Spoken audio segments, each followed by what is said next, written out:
guys. So BDM brandல ஒரு amazing profile உங்களுக்கு கொண்டு வந்திருக்கேன். பார்த்தோன்னே எடுக்க தோணும் அந்த மாதிரி ப்ரொஃபைல் இருக்கு. BDM brandல சூப்பர் ஜோக் மாடல் கிரெயின்ஸ் பாருங்க. இதோட பிரைஸ் சொன்னா ஷாக் ஆயிருவீங்க. அந்த அளவுக்கு கம்மி பிரைஸ் கொடுக்க போறோம். செம்ம குவாலிட்டி கிரெயின்ஸ் இருக்கு. பெரிய பெரிய எட்ஜஸ் கொடுத்துருக்காங்க. ஸ்பைன் மட்டும் பாருங்க, அவ்வளோ ஃபீல்டு பேட்டா இருக்கு. ஹார்ட் ஹிட்டர்ஸ்க்கு செம்ம குவாலிட்டியா இருக்கு போகுது. இந்த பேட்டோட பெஸ்ட் பிரைஸ் வந்து வெறும் 5250 rupees. 5250 rupeesக்கு இந்த பேட் நம்ம உங்களுக்கு கொடுக்க போறோம்.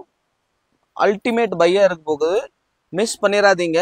ரொம்ப லிமிடெட் பீசஸ் தான் நம்ம கையில இருக்கு. 5250 amazing quality bed. Free shipping all over India. சரியான குவாலிட்டி. புக் பண்றதுக்காக மேல கொடுத்துருக்க நம்பருக்கு வாட்ஸ்அப் பண்ணுங்க, இல்லைன்னா டைரக்டா கால் பண்ணி புக் பண்ணிக்கோங்க. இந்த மாதிரி ரெகுலர் அப்டேட்ஸ்க்காக எங்க இன்ஸ்டாகிராம் சேனல் sportsgallery.cricket ஃபாலோ பண்ணி வச்சுக்கோங்க. தேங்க்யூ.